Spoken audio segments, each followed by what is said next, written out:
자, 질문 하나 드릴게요. 누군가 여러분 태어나기 700년 전에 일기를 썼어요. 그 일기에 이렇게 적혀 있어요. 넌 어떤 시 어떤 동에서 태어날 거야. 나중에 지인 중 한 명이 너를 돈 받고 팔아넘길 거야. 금액은 딱 은화 30개야. 넌 두 손과 두 발이 뚫리는 방식으로 죽을 거야. 죽을 때 내 옷은 옆에 있던 사람들이 나눠 가지려고 제비뽑기를 할 거야. 그런데 그 일기에 적힌 내용이 48가지가 전부 다 맞았어요. 황당하죠? 근데 이게 실화예요. 그리고 오늘 수학자가 이걸 계산했을 때 나온 숫자가 얼마인지 말씀드릴 거예요. 그 숫자 들으시면 아마 핸드폰 내려놓기 힘드실 거예요. 이야기는 이렇게 시작돼요. 일단 배경 설명 조금만 할게요. 어렵지 않아요. 성경은 크게 두 부분으로 나뉘어요. 구약과 신약. 구약은 예수님이 태어나기 훨씬 전에 쓰였어요. 가장 오래된 부분은 기원전 1400년경이고 마지막으로 쓰인 부분도 기원전 400년경이에요. 신약은 예수님이 사신 이후 제자들이 기록한 거고요. 그런데 이 구약 곳곳에 훗날 올 메시아에 대한 예언들이 흩어져 있어요. 이런 사람이 올 거야. 이렇게 태어날 거고 이렇게 살다가 이렇게 죽을 거야. 학자들이 그걸 모아봤더니 300개가 넘었어요. 그중 핵심적인 것만 추려도 48가지예요.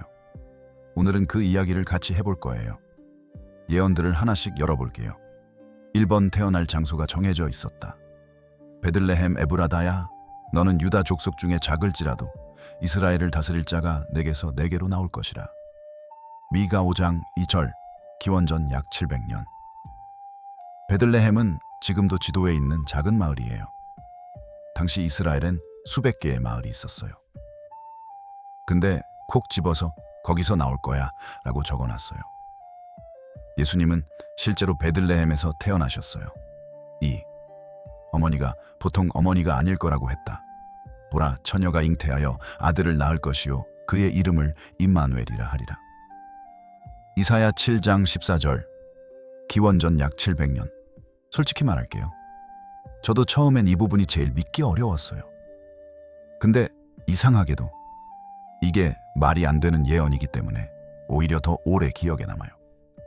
이걸 기원전 700년에 적어놓은 사람은 대체 무슨 생각이었을까 싶어서요. 3. 어린 시절 이집트로 갈 거라고 했다. 내 아들을 이집트에서 불러내거늘. 호세아 11장 1절, 기원전 약 750년. 예수님이 태어나셨을 때 헤롯 왕이 2살 이하 아기들을 전부 죽이라는 명령을 내렸어요. 요셉이 마리아와 아기 예수를 데리고 이집트로 피신했고 헤롯이 죽은 후에야 돌아왔어요. 이것도 예언에 있었어요. 사나귀를 타고 올 거라고 했다. 시온에 따라 크게 기뻐할지어다. 보라, 내 왕이 내게 임하시나니 그는 겸손하여 나귀를 타시나니. 스가랴 9장 9절, 기원전 약 520년. 왕이 입성할 때 나귀를 타요? 보통은 말을 타죠. 당당하고 위풍당당하게. 근데 예언은 나귀라고 했어요. 그리고 예수님은 정말로 나귀를 타고 예루살렘에 들어오셨어요. 이쯤 되면 슬슬 이상하다는 느낌이 오시죠. 5번 배신당할 금액이 정해져 있었다. 그들이 곧 은 30개를 달아서 내 삭슬 삼은지라. 스가랴 11장 12절부터 13절까지, 기원전 약 520년. 가룟 유다가 예수님을 팔 때 받은 돈은 은화 30개였어요. 그냥 배신당할 거야도 아니고 딱 금액까지 맞아요. 육 죽는 방식이 묘사되어 있었다. 여기서부터가 진짜예요. 개들이 나를 애워쌌으며 악한 무리가 나를 둘러 내 수족을 찔렀나이다. 시편 22장 16절, 기원전 약 1000년. 다윗이 기록. 손과 발이 찔리는 죽음. 자, 여기서 잠깐요. 이 시편이 쓰인 건 기원전 1000년경이에요. 그런데 역사적으로 십자가형이라는 처형 방식이 처음 등장한 건 기원전 600년경 페르시아에서예요. 그러니까 다윗이 이 시를 썼을 때는 십자가형이 세상에 존재하지도 않았어요.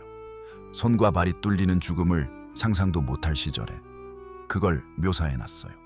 7번 옷을 제비 뽑는 장면까지 있었다. 내 겉옷을 나누며 속옷을 제비 뽑나이다.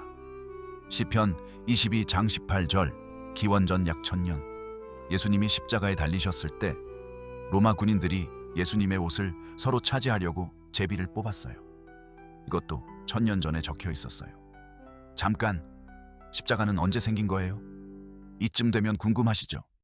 십자가형이 정확히 언제 어떻게 생긴 건지 역사 기록을 보면 이렇게 돼 있어요. 십자가형은 기원전 6세기경 페르시아 제국에서 처음 시작됐어요. 처음엔 사람을 기둥에 묶거나 매달아 놓는 방식이었어요. 그게 점점 발전해서 알렉산더 대왕이 이 방식을 지중해 전역에 퍼뜨렸고 이후 카르타고를 거쳐 로마로 넘어왔어요. 로마는 십자가형을 가장 잔인하고 수치스러운 처형 방식으로 활용했어요. 주로 노예, 반역자, 최하층 범죄자에게만 사용했어요. 로마 시민권자에게는 적용이 금지돼 있을 정도였어요.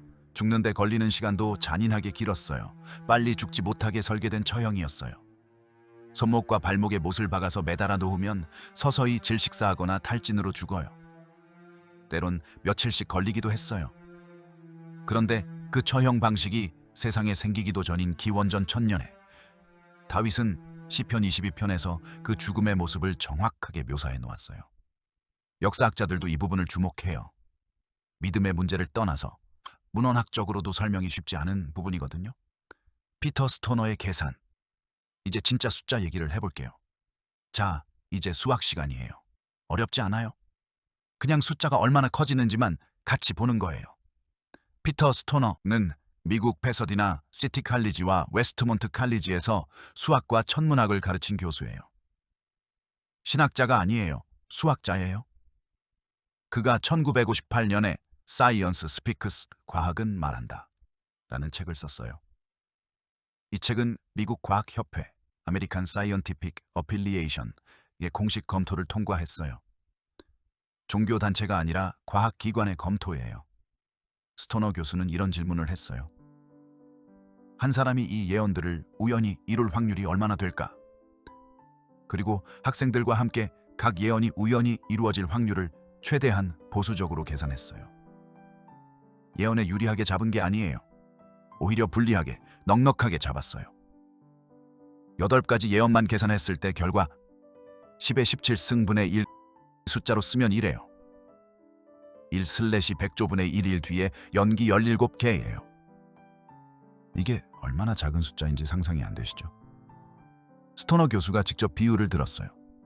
은화동전을 10의 17승 만들어요. 그리고 그걸 미국 텍사스주 전체에 60cm 높이로 깔아요. 그중 딱 하나에만 빨간 점을 찍어요. 눈을 가린 사람이 텍사스 어딘가를 걸어 다니다가 첫 번째 시도에 그 동전을 집어든다. 그게 8가지 예언이 우연히 맞아떨어질 확률이에요. 그러면 48가지는요? 스토너 교수는 책에서 8가지에서 멈췄어요. 48가지를 전부 계산하면 숫자 자체가 너무 커져서 비율을 들기도 어려워지거든요. 그래도 한번 계산해 볼게요. 학자들이 각 예언의 우연 확률을 개별적으로 보수적으로 잡아서 계산하면 48가지 예언이 전부 한 사람에게서 우연히 이루어질 확률은 대략 10의 157승분의 1. 이 숫자가 얼마나 큰지 감이 오세요? 비교해 드릴게요. 현재 과학이 추정하는 우주 전체의 원자 개수가 10의 80승ke예요. 그런데 48가지 예언이 우연히 이루어질 확률의 분모는 10의 157승이에요. 우주 전체 원자를 2번 곱해도 안 되는 숫자예요. 쉽게 말하면 이건 그냥 수학적으로 불가능에 해당하는 영역이에요. 통계학에서는 10의 50승분의 1보다 작은 확률은 사실상 불가능으로 분류해요. 그 기준으로 보면 8가지만 봐도 이미 불가능 영역이에요. 이사야 53장, 이걸 같이 읽어봐야 해요. 자, 이제 제가 오늘 가장 하고 싶었던 이야기예요. 이사야 53장이에요. 기원전 700년경 이사야라는 예언자가 쓴 글이에요. 읽어드릴 테니까 읽으면서 어떤 사람이 떠오르는지만 생각해 보세요. 제가 누구라고 미리 말하지 않을게요. 그는 주 앞에서 자라나기를 연한 순 같고 마른 땅에서 나온 뿌리 같아서 고운 모양도 없고 풍채도 없은즉 우리가 보기에 흠모할 만한 아름다운 것이 없도다. 그는 멸시를 받아 사람들에게 버림받았으며 간고를 많이 겪었으며 질고를 아는 자라. 마치 사람들이 그에게서 얼굴을 가리는 것 같이 멸시를 당하였고 우리도 그를 귀히 여기지 아니하였도다. 그는 실로 우리의 질고를 지고 우리의 슬픔을 당하였거늘 우리는 생각하기를 그는 징벌을 받아 하나님께 맞으며 고난을 당한다 하였노라. 그가 찔림은 우리의 허물 때문이요 그가 상함은 우리의 죄악 때문이라. 그가 징계를 받음으로 우리는 평화를 누리고 그가 채찍에 맞음으로 우리는 나음을 받았도다. 우리는 다 양 같아서 그릇 행하여 각기 제 길로 갔거늘 여호와께서는 우리 모두의 죄악을 그에게 담당시키셨도다. 그가 곤욕을 당하여 괴로울 때에도 그의 입을 열지 아니하였으며 마치 도수장으로 끌려가는 어린 양과 털 깎는 자 앞에서 잠잠한 양같이 그의 입을 열지 아니하였도다. 그는 강포를 행하지 아니하였고 그의 입에 거짓이 없었으나 그의 무덤이 악인들과 함께 있었으며 그가 죽은 후에 부자와 함께 있었도다. 다 읽으셨나요? 이게 기원전 700년에 쓰인 글이에요. 예수님이 오시기 700년 전에 누가 떠오르셨나요? 유대인 랍비들 사이에서도 이 본문은 오랫동안 논쟁이었어요. 이게 대체 누구를 가리키는 거냐고요. 이사야 본인도 정확히 누군지 알고 쓴 건지 아니면 그냥 받아서 쓴 건지 모르지만 700년 후에 한 사람이 나타나서 이 묘사를 그대로 살아냈어요. 그냥 예수님이 예언을 알고 일부러 맞춘 거 아닌가요? 이 질문 당연히 나올 질문이에요. 저도 했던 질문이거든요. 생각해봐요. 베들레헴 탄생. 본인이 태어날 동네를 선택할 수 있나요? 처녀 탄생. 본인이 어머니를 선택할 수 있나요? 이집트 피난. 이건 아기 때 일어난 일이에요. 은 30개의 팔림. 유다가 받은 금액을 예수님이 조종했나요? 십자가형. 로마 군인들이 어떤 처형 방식을 쓸지 예수님이 결정했나요?